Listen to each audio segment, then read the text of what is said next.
Good evening, ladies and gentlemen. As a kid, we tend to be mature and look back at our past and think about our actions and why we shouldn't have done the things we done. For some kids, they aren't as lucky. Some kids are put into prisons with adults for actions that might have thought was cool or through actual peer pressure in real life scenarios. Now imagine you are 13 years old, surrounded in an environment of drugs, guns, and gang violence. You want to better yourself at school, but you're getting robbed at the bus stop for your lunch money, pickpocketed for your jewelry. Unfortunately, a child's environment can misguide and destroy their future over a mistake and made in matters of survival or seeking respect. All in all, these kids' brains are even fully developed yet, so they really shouldn't be treated as adults. Now let's get into why children being tried as adults is a problem. Children sometimes do horrible things and make huge mistakes, and it's very important that when children do these things, that they are mentally and environmentally evaluated rather than locked up and trialed as adults. Children shouldn't be trialed as adults. This is a serious ongoing issue because children's brains are not fully developed. Children don't even have the same rights as adults, so why should they even be trialed as adults? And why should children be sent to harsh environments where there's no motivation or even an opportunity to become better and grow and learn from their mistakes and become functional good members of society?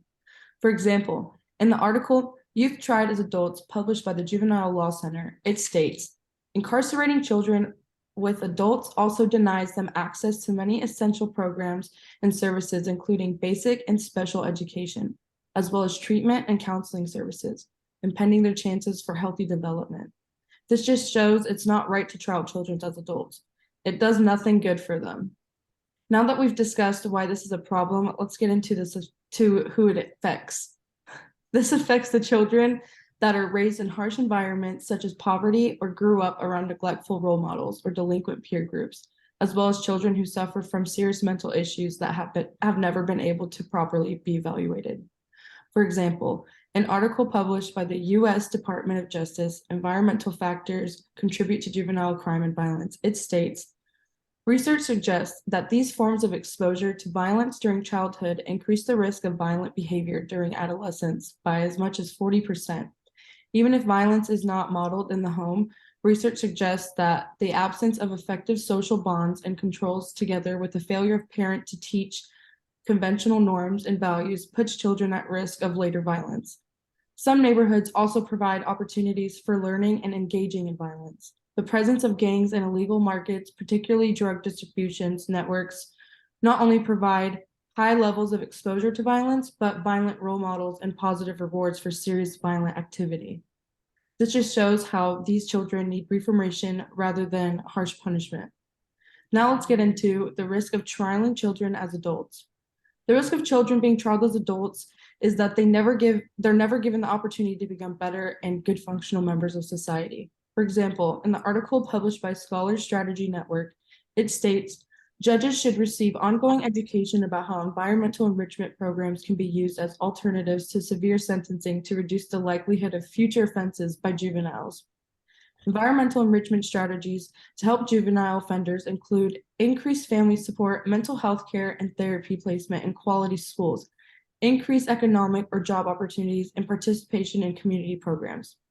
Enrichment programs aim to improve brain functioning by exposing juveniles to positive physical and social surroundings.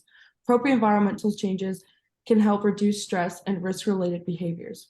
This shows that if we were able to help reform these children and actually give them a chance to give them a chance and opportunity in life, rather than sentence them as adults with no opportunity of becoming better, there would be a high possibility of these juveniles becoming good functioning members of society. Now let's get into the cause of children committing crimes in the first place. This problem of children committing crimes is caused by these children being placed in environments surrounded by poverty, maltreatment, childhood trauma, bad role models, and mental health issues that have never been evaluated. Another cause for this is when these children commit a crime They are placed in an environment that does nothing but enable their bad habits and keeps them in an environment where they are manipulated, raped, taken advantage of, and kept in a place where they have no capability of change or growth. For example, in this article, children exposed to poverty and trauma are more likely to offend as adults. It states, childhood experiences such as poverty, maltreatment, school exclusion, and police contact are associated with serious offending and frequent criminal convictions. While most people stop offending in their teenage years, researchers found that drug use during adolescence, being a repeated victim of crime, and having an impulsive personality were associated with contributing to offend into early middle age for some. A history of adverse childhood experiences and trauma in adulthood, such as relationship breakdown and having a serious accident or illness, also affects people's ability to stay away from crime.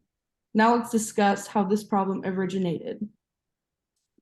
The problem originated from people not taking into consideration the environmental, mental, and personal experience of these children, and just looking at the crime they committed rather than what influenced and led them to commit the crime in the first place.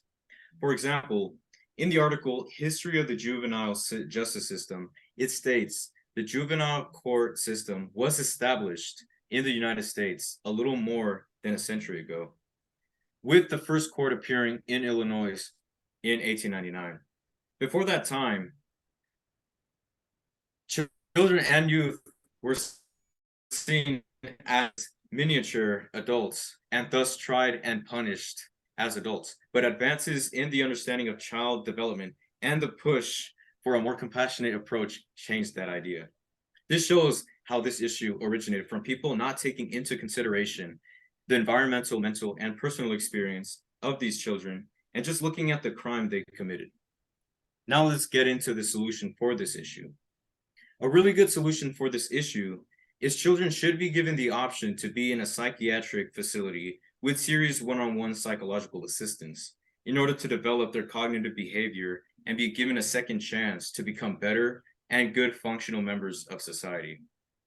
For example, in the article, Charging Youth as Adults is Ineffective, Biased, and Harmful, published by the Human Impact Partners, it states, when young people are transferred out of the juvenile system, they are more likely to be convicted and typically receive harsher sentences than youth who remain in juvenile court systems, pursue punishment rather than the rehabilitation, and conflicts with what we know from developmental science. Furthermore, laws that allow youth to be tried as adults reflect and reinforce the racial inequalities that characterize the justice system in the US.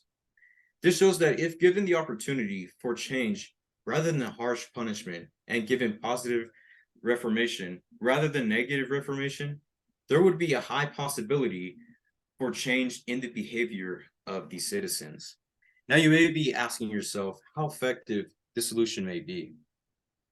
The solution is effective 60% of the time, where children and adolescents can reevaluate their struggles and redeem their ethical understanding to society.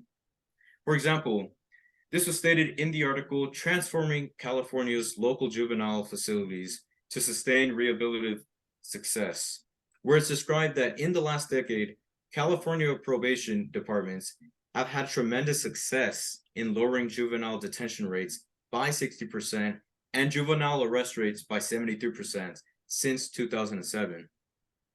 While 90% of the youth in the community are being properly cared for and treated.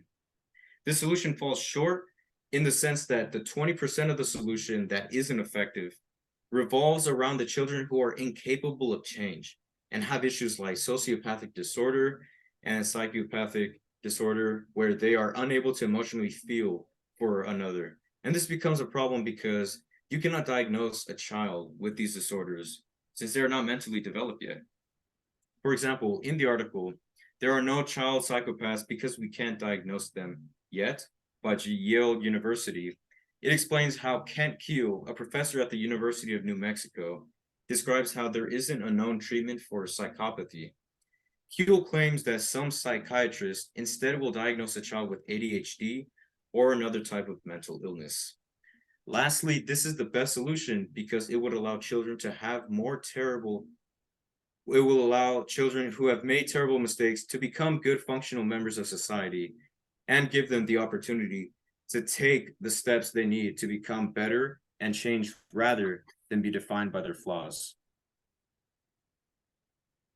All in all, trialing children as adults does nothing good for society, and especially them as a person and as a civilian in the United States.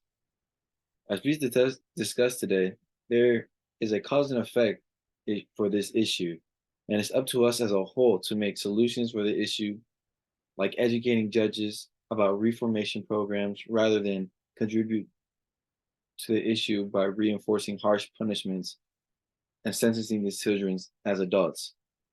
Let's put an end to trialing children as adults. Thank you.